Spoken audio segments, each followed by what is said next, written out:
आइए ईश्वर हिंदी 1 to 1 पे देखते हैं लेसन 5 क्या है इसमें। और डे 1 है ये 90 डे लॉन्ग कोर्स। और यकीन मानिए अगर आप इन 90 दिनों तक मुझे फॉलो करते रहते हैं और मैं हर वो चीज़ जो कहता हूँ आपको, जो बताता हूँ, आप उस चीज़ को भी प्रैक्टिस करते हैं, तो इन 90 दिनों के बाद आपको बहुत ही फ्लुएंट तरीके से, वैसे तो 1 हफ्ते में आपको ऐसा दिखना शुरू हो जाएगा, लेकिन इन 90 दिनों के बाद आपको फ्लुएंट तरीके से बात करने से कोई नहीं रोक पाएगा। रहा, रही, रहे, जब भी आपको सेंटेंस में ये दिख जाए, हैं के साथ, तो 99%। और एक्सेप्शन सीखने के लिए आपके पास पूरी ज़िंदगी पड़ी हुई है। पहले जो बेसिक्स है उसको क्लियर कर लेते हैं। सो अगर कोई भी एक्शन अभी हो रहा है, सेंस अगर आपको इस चीज़ का आ रहा है कि वो एक्शन अभी इस टाइम पर हो रहा है, तो आप यूज़ करते हैं प्रेजेंट कंटिन्यूअस का। प्रेजेंट कंटिन्यूअस टेंस का स्ट्रक्चर होता है सब्जेक्ट, इसके बाद अगर सब्जेक्ट आपका आई है तो फिर एम, सिंगुलर है तो इज, और प्लूरल है तो आर। फिर आता है वर्ब का जो आईएनजी फॉर्म होता है, आप उसका इस्तेमाल करते हैं, और फिर कोई ऑब्जेक्ट अगर होता है तो आप वो भी यूज़ करते हैं। एग्जाम्पल के तौर पे वह पढ़ रही है, वह के लिए आप शी कहेंगे ऑब्वियसली। पढ़ रही है तो शी, क्योंकि सिंगुलर है तो इज। और यहाँ पर देखिए, पढ़ने के लिए आप रीड का भी इस्तेमाल करते हैं और स्टडी का भी इस्तेमाल करते हैं। अगर आप अपने कोर्स की बात कर रहे हैं तो उस केस में आप स्टडी की बात करते हैं।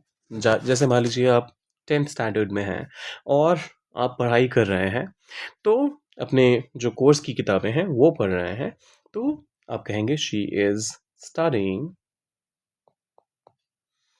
अगर मान लीजिए ऐसे ही किसी इंसान का होता है ना, पढ़ने का दिल करता है, वो कभी फ़िलॉसफ़ी की किताब पढ़ रहा होगा या पढ़ रही होंगी, कभी कुछ किसी और फ़ेमस नॉवलिस्ट की कोई रचना है, उसका अध्ययन कर रही होंगी, तो उस केस में आप रीडिंग का इस्तेमाल करेंगे।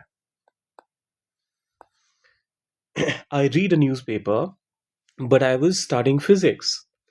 तो इस तरीके से आप इसका इस्तेमाल करते हैं। बाकी के सारे स्टेटमेंट्स फटाफट से देखते हैं इंग्लिश में क्या कहेंगे इनको। वे बाहर खेल रहे हैं, वे हो गया दे, फिर खेल रहे हैं, दे आर प्लेइंग, बाहर outside, they are playing outside.